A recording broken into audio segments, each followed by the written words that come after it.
Good morning students, how are you students. आज जो हम हिस्ट्री का 7th लेसन करने जा रहे हैं जिसका नाम है द मौर्यन एम्पायर। तो बच्चों ये लेसन जो काफ़ी इंटरेस्टिंग लेसन है और इसके अंदर हम देखेंगे कि जो मौर्यन एम्पायर था वो कितना सक्सेसफुल और कितना ज़्यादा वो डेवलप्ड उसको मान सकते हैं। और हम एक स्टोरी भी जानेंगे जो कि मौर्यन जो एम्पायर है उससे पहले की जो हम एक स्टोरी भी जो है पढ़ेंगे। तो यहाँ हम बात करते हैं Alexander invasions and defeat of king Porus. तो अलेक्जेंड्रा एक ऐसा किंग था जो काफ़ी स्ट्रॉन्ग था और उसने लगभग जो है बहुत से एरिया पर जो है उसने अपनी जो है ना जीत हासिल जो वो की थी।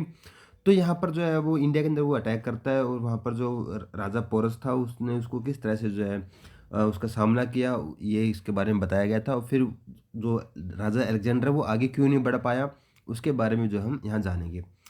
Alexander the king of Macedonia after the victory over Iran turn toward India. तो कहता है कि जो अलेक्जेंडर जो किंग था वो था मैसेडोनिया का और उसने जो ईरान को जीत कर जो है उसने इंडिया की तरफ जो है वो टर्न किया, आगे बढ़ा ईरान को हराकर। इन 326 BC he attacked the north west part of the country. तो कहता है कि 326 BC पहले जो ना उसने अटैक किया इंडिया के जो नॉर्थ वेस्ट पार्ट है उसके ऊपर। Porus made preparations to resist the invader. तो कहता है कि जो एरिया था जहाँ पर उसने अटैक किया था वहाँ पर राजा पोरस का जो ना वो एरिया था और वहाँ जो उसको हराना चाहता था। तो ये कहता है कि आगे कहता है कि Alexandra gathered his force on the left bank of the Jhelum. कहता है कि अलेक्जेंड्रा ने अपनी फोर्स को जो ना गैदर में इकट्ठा किया फोर्स को, जो झेलम रिवर है उसके साइड में मतलब बैक में जो झेलम नदी के पास जो है उसने अपनी फोर्स को इकट्ठा किया।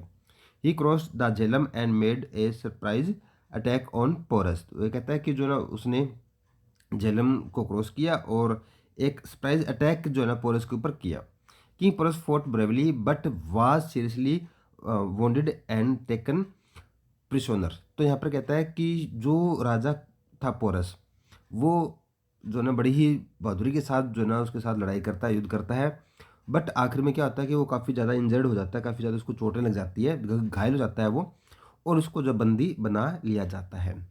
When produced before Alexandra, Porus said he should be treated like a king who fought for his motherland।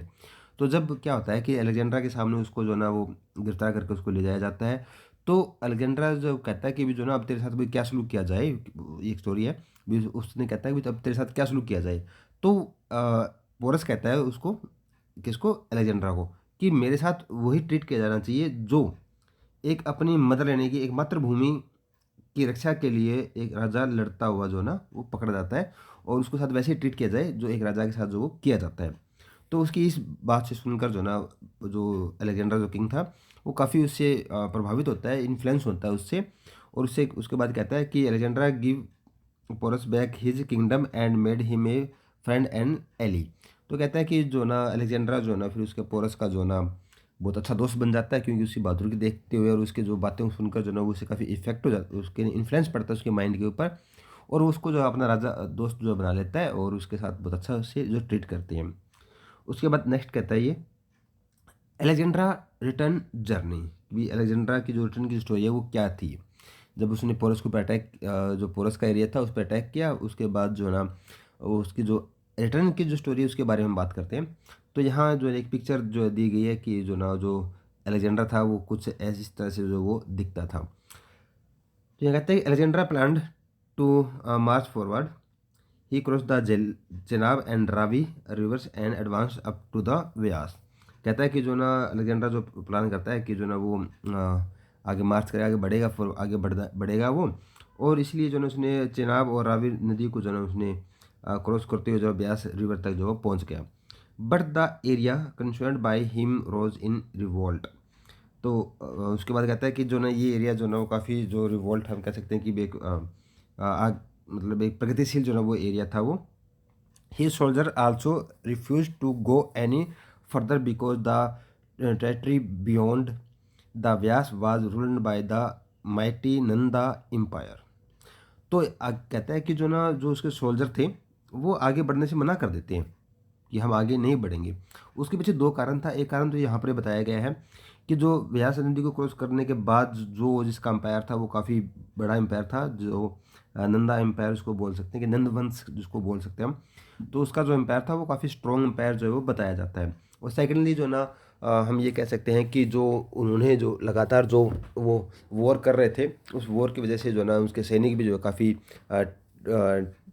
Tired हो गए थे, थक गए थे। तो ये दो रीजन यहाँ पर आते हैं। एक रीजन इसमें बताया नहीं गया था, वो आपको मैं पर्सनली ही बता रहा हूँ। तो इन दो वजह से जो ना जो एलेक्जेंड्रा के जो सोल्जर थे वो आगे बढ़ने के लिए मना कर देते हैं। विद ए हैवी हार्ट, साथ के साथ कहते हैं with a heavy heart he began his return journey. और वो कहता है कि इसी बड़े दुख के साथ जो ना वो आगे बढ़ने से रुक जाता है और वापस जो ना वो हो जाता है। That was in 325 BC, a year later he died at Babylon in modern Iraq. कहता है कि वापसी के अंदर जो ना वो काफ़ी बीमार हो जाता है और वो जो ना वो मर जाता है एलेक्जेंड्रा।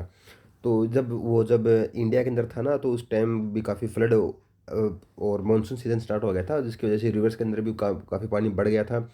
और ना उसमें क्या हुआ था कि वो वापस जा रहा था तो बीमार हो गया था, यहाँ से उसको ना फीवर हो गया था और काफ़ी बीमार हो गए थे उसके सैनिक भी। तो उसके बाद जो रास्ते में जो ना उसकी जो वो उसकी डेथ हो जाती है, वो मर जाता है। अब हम देखते हैं कि आगे जो क्या कहता है कि जो इंडिया के अंदर जब अलेक्जेंडर आया था तो इसका क्या इफेक्ट पड़ा इंडिया के जो पार्ट थे उसके ऊपर। Alexander had appoint a few governors to look after the territories he had von.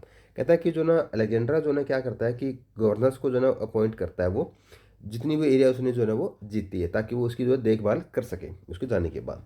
His empire broke up सोन। और जल्दी ही जो उसका ये जो एम्पायर था वो टूट जाता है। टूट इसलिए जाता है कि एक तो खुद वो मर जाता है और धीरे धीरे जो ना वो एरिया इतना को जो संभाल नहीं पाते उसके जो नेक्स्ट जनरेशन जो आती है, तो धीरे धीरे क्या होता है उसके एम्पायर जो है वो टूट जाते हैं।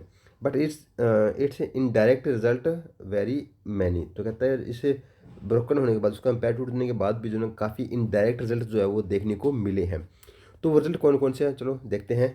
तो फर्स्ट कहता है it was India first content with the west. तो कहता है कि इस ये जो सबसे पहली शुरुआत थी जब इंडिया जो है वेस्ट की तरफ जो है वो कंटेक्ट जो है उसका होता है।